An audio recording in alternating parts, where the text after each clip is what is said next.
Hello, I'm Michael Melvin with the Educational Connection, and today my guest is Mr. John B. Melvin Sr., and we'll be talking about education from past to present. Welcome to the show, Mr. Melvin. How are you doing today? Thank you. Doing great. Well, it's a pleasure to have you. So my first question for you is, how was education perceived? How were the values of education perceived in your household when you were a child?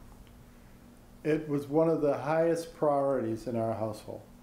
I would say that my father, my dad stressed education at every level, and we started education at an early age, before school.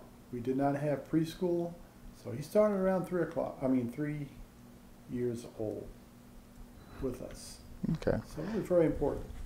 So what schools did you attend as you were growing up, and where did you go to school at? I mean, what state?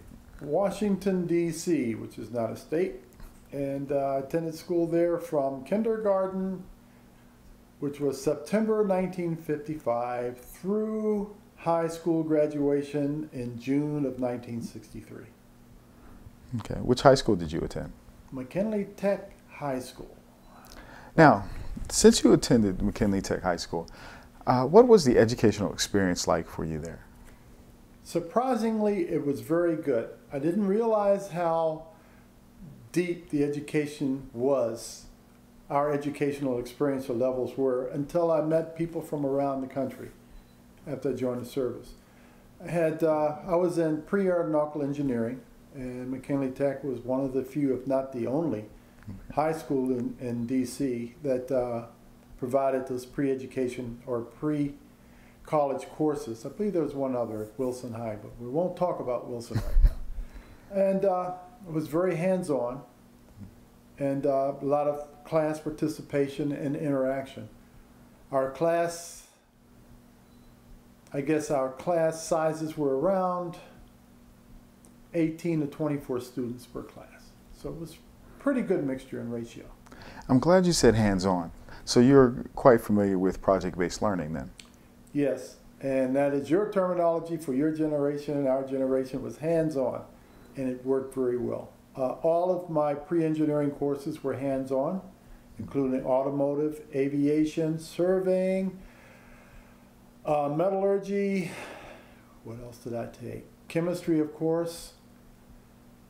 Drafting and mechanical drawing were all hands-on interactive courses.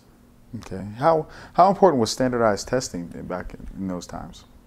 There was no standardized testing. Testing was done for SAT, for college entrance, and we also were allowed to take the civil service test in our senior year.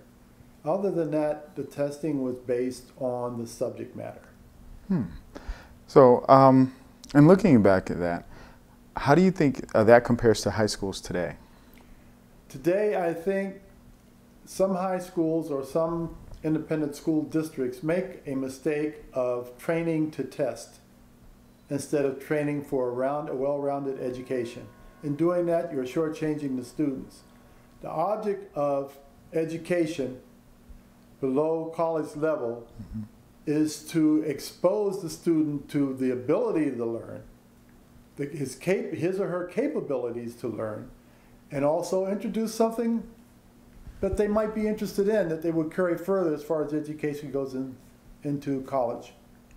And we're not gearing to that now. We're gearing to test to standards and training standards to test, and that is the wrong way to go about it.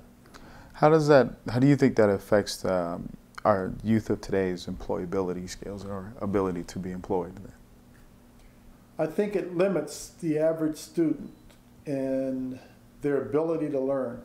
They are compartmentalized into what they learned in high school, and that is learn to test. Okay. The tests that are given generally will not get them a decent job. Is their ability to learn will give them a decent job, because no matter what you learn in any school at any level, you must learn the job. Right. When you're training to test, you're not training or providing that rounded education so a student will understand more of his or her environment. It's just not there. Well, thank you for speaking with me today. I enjoyed finding out the information you had to share. And I look forward to speaking with you again if we can catch up one more time. Sure. Thank you. Glad. Bye.